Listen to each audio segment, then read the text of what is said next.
up, guys? Welcome back to the channel. Welcome back to another video. So as you can see by the title and the thumbnail, we're going to be adding a new seat to my 2021 Harley Davidson Road Glide Special, and the reason behind it is simply just to make my fiance, my soon-to-be wife, more comfortable on long road trips that are longer than like 4+ hours riding each day. If you guys don't know, I have a Saddlemen touring step-up on my 21 Road Glide, which we'll check out here in a second.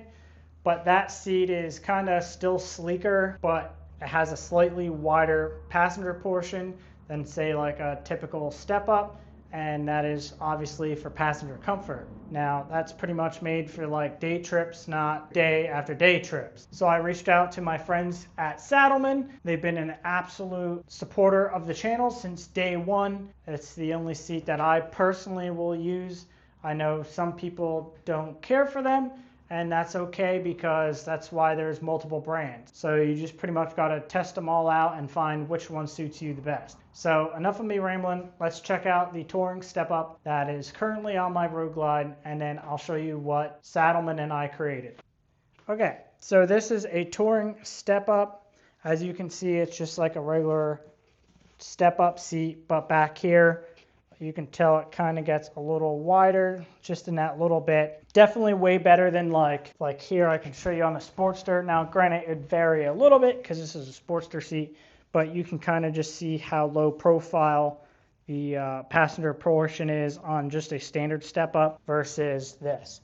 Now obviously, like I said, this would be slightly wider, but you can see like here it'd probably just follow that line back without the bevel out. So if you can tell back here, it's not like the thickest thing in the world, but no complaints on this seat. We're just trying to get my fiance even more comfortable because happy wife, happy life. So if she's comfortable on it, then we could ride more and ride longer. So ultimately, that's the goal we're trying to achieve. This particular seat here, I do have a rider backrest. So as you can see, you got the rider backrest, kind of narrow, does a terrific job. I have no complaints on the seat whatsoever. So that is what I currently run on my Road Glide. This seat is not going anywhere. I'm still going to use it for around town and day trips. Let me go take you to the workbench and show you what we got for the long haul. Boom. I reached out to Saddlemen and pretty much said what I was looking for, and they said, absolutely, let me know what you want. So I went with the Saddlemen Road Sofa. It's all black stitching, and then with the rider backrest, as you can see, just a different size in the rider backrest, different size in the rider portion of the seat, and then you can tell how much bigger passenger portion is, as well as how much thicker it is in the back. And then yes, if you can tell by the switches, we went with the heated seat option because once again, happy wife, happy life. So hopefully that makes her a little bit more comfortable in early spring and late fall. As far as installation, it's not as simple as just bolting it on. So the heated seat option got like relays and wires and whatnot. So that's kind of why I wanted to make a video on this, to kind of just go over, and if you guys are looking at adding a heated seat, it doesn't even probably have to just be Saddlemen. I'm pretty sure like even the Harley ones are going to have to hook up to the fuse box and whatnot. Might be semi-different, but probably the same at the same time. Nice thing about this is there is a quick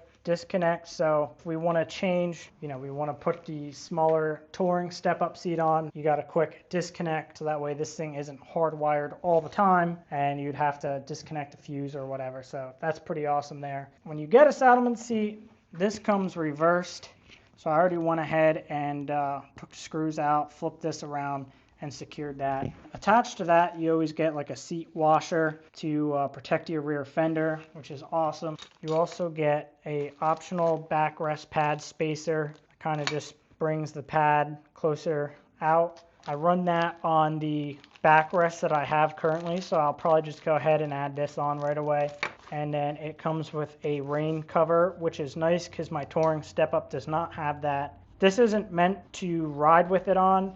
It's just more or less to, if you know it's going to rain or something and you don't have a half cover or whatever, you can kind of just throw this over the seat so that way in between stops or whatnot, you don't get a wet ass. Or I could see this being helpful if you're washing your bike and you don't want to take the seat off and get your electronics wet or whatever, throw it on so that way if you go riding later, your ass doesn't get wet from the seat. Let me get you guys set up on a tripod. Let me get the stock seat and the cover off, and we'll pick it back up. Okay, so I removed the seat, removed the side cover. Like I said, I just removed the saddlebag. So what we're going to need to do here is, it says this is a 1/2 inch and this is a 1/2 inch. We're going to remove, or at least back them out far enough to where this piece here and this whole thing will just pull away from the frame of the bike, just enough to route the wire through. From there, we're going to remove this fuse box cover. The red wire should route down around here and hang out by the fuse box, where the other ground part of the wire should route by the ground terminal for the battery. So it does suggest lifting up the ECM out of the way. Now obviously I have some extra stuff because I have the Custom Dynamics lighting, Zero bag blades, and then obviously I have like the Rockford Fosgate system. I have those wires as well. But for the time being, I'll work on lifting the ECM up out of place. It isn't hard at all. You just have these 2 tabs, one there, one there. But nonetheless, you get the point. So lift that up, take these 1/2 inch screws out, pull this away. So that's what I'm going to be doing real quick. So just to kind of show you where I'm at, fed the red wire.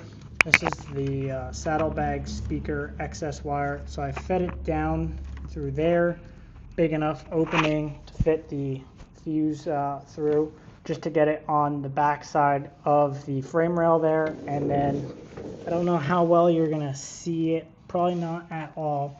There's a hole straight back where my finger is. Looks big enough to get the fuse block through. So now I'm just gonna feed this through the back side, and then should be good to go as far as that is concerned. See if we can see it's starting to come out there. Okay, so there you have it. So I kind of just have this out. This is gonna go into that first center 7.5 fuse. Before I go do that, I'm gonna put my 1/2 inch screws back in and try to tighten some of this back up. So I failed to mention before on how to get the fuse box cover off. So if you see these tabs, these are exposed where the little tabs are, where my thumb and middle finger are. So if you just squeeze them in, I don't know if you can see that on camera, just squeeze in and pull straight out, and that's how you get the fuse box cover off. Then you'll be able to access your fuses. So at this point, got that cover screwed back on. So I'm just gonna come up here, route this negative wire probably underneath the ECM, just to come out over by the negative terminal. I have the main fuse pulled for the bike. Probably should have mentioned that earlier. Just a safe bet anytime you're working around electronics. I'm gonna route this over to that side, and then we'll pull the fuse and get the positive side hooked up. Okay, so just to show you, kind of just shove this red wire down in between those 2 plugs, ran the black wire through there as well. I didn't run it under the ECM, just under that ECM plug, because there's a little gap there, so I don't have to worry about the wire getting pinched. And then as you can see, it comes out this end right by the negative terminal. So like I said, there's a gap under there. As you can see, the wire moves freely. That's something important. You definitely don't want that to get pinched, because then the wire will short or heat and cause a possible fire, and you definitely don't want that. Now that that's kind of over there, like I said, the power is off to the bike, so it really doesn't matter what side we start with. But we're going to go ahead and pull that 7.5 amp fuse. Just use a pair of needle noses, and then according to the instructions, this just kind of lays on top of the left side of the fuse, and then we just simply reinsert it. So I don't know how well you guys are going to be able to see this. So this is just going to lay on top. Like I said, make sure you got the left side of the fuse, and then reinsert your fuse back in. Once that's back in, like so, then we can kind of just go ahead and find a nice place to route this wire so the fuse box can close. So according to the instructions, it says it comes with a new fuse box cover. I did not see one, but I'm gonna go double check again. It says the new one has like a little cutout for this wire. Pretty sure I don't have one, so let me go check. Okay, so I just double and triple checked. I did not get a new fuse box cover, so I just routed the wire in between the fuses here, kind of where it comes out down below where it clips in, and then I just went ahead with a pair of snips and just cut out a little access port there for the wire. So we're going to see if that works here. So I did have to cut that a little bit bigger than I initially did, but it did slide right on and popped right on there. And I just double checked to make sure that the wire that's spliced into the fuse area there, or the fuse tap, I made sure that the butt connector wasn't sticking out further than the relays, so that way I knew it would clear the top cover. And then I was just able to stick the fuse right up in there. So I believe this part's good. So I'm going to move to just taking this ground out for the battery and adding the negative wire on. All right, so I got my wire added to the negative ground to the battery. That's hooked up down there. So I should be good to put my main fuse back in. And then obviously you can see this is where the plug ended up. There's some play on the plug in the seat, so I'll have to just kind of see where it wants to be. I'm just gonna try to fix up some of the wiring and harnesses that I had laying around here, kind of get everything back to how it was. So I'm gonna go grab the seat and see how everything fits here and plug it in, make sure it works before I go tying everything else back up. Okay, so at this point I literally just plugged the seat, the harness that we ran into the seat, and I just have the seat hooked up in the shoehorn. I don't even have it hooked up in the back yet because I just want to make sure everything works. So I'm just going to go ahead, turn my ignition on, and then let's just flip it on and see what happens. All right, so there you see it. We have power. I'm just going to give it a minute or two and see what happens. I've never had a heated seat before, so if you guys have ever had a heated motorcycle seat, comment down below. I don't care what brand you had. I mean, if you had a Saddlemen Road Sofa heated seat, great. Definitely be sure to comment down below and let me know how it is. But I'm just curious. I've never had one. I've had a buddy that had one with a CVO, and he said, honestly, it wasn't that great. But everybody is a little bit different. So if you've had a heated seat on a motorcycle, please do me a favor. Comment down below and let me know what you thought. Okay, so just by feeling the back of the seats, I can feel it starting to heat up, so I just wanted to make sure it was working. At this point, I'm just going to go ahead and start to tie everything back up, install my side cover, put my saddlebag on, and then put the rear seat screw in. I just want to peek as well, just to make sure that those rear relays aren't hitting the back fender or anything crazy. But yeah, that's pretty much it for that for right now. Alrighty guys, so I just got done putting the seat on, finishing fastening that down, getting the saddlebag and everything put back on. So let's go check it out. Boom. So the Road Glide is officially touring bagger mode now. Saddlemen Road Sofa was the final touch. The only thing that we're missing is a King Tour Pack. But for now, we got the Chop Tour Pack. If the funds allowed it, I would be going to get a new 2026 Limited, but overall, I think the seat came out very good. Definitely adds, and I feel like looks better with the wraparound backrest. Touring step up. I don't want to say it didn't look good with the wraparound backrest, but this kind of just fills out the whole bike for like touring mode, basically, if you'd want to call it. So overall, the installation wasn't bad at all. I think the worst part was getting my hands pretty dirty because I haven't been in that side cover or under the seat to clean or do anything recently, so it's probably the dirtiest I had my hands in quite some time. Other than that, I would say the hardest part was really just modifying that fuse box cover to allow for that wire to fit through. I don't know why it did not come with one. You can definitely tell though, look at that size difference in width and in depth. So hopefully Lainey is more than satisfied with this seat. I think she will. We'll have to lay some miles down on it. Hopefully this video was able to help you guys if you are looking to install a Saddlemen Road Sofa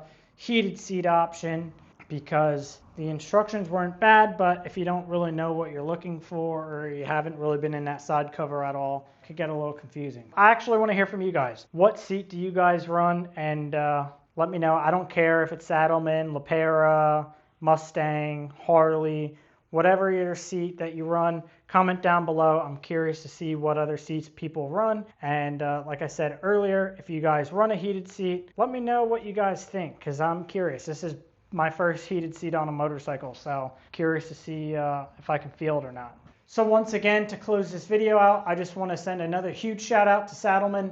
Thank you guys for always taking care of me and being a huge supporter of my channel. I greatly appreciate that. And again, that is also because of you guys watching my videos, liking my videos, commenting on my videos. Without you guys, the opportunity to have a friendship with Saddlemen to hook me up for stuff like this would not be possible. So again, thank you, Saddlemen. Thank you to all my subscribers and all my viewers. Definitely, you guys don't go unnoticed. I'm very grateful for each and every one of you. But if you guys made it this far in the video, make sure to smash that like button, comment, subscribe, hit that bell icon so that way you guys get notified when I post new videos like this one. And until next time, ride safe. Peace.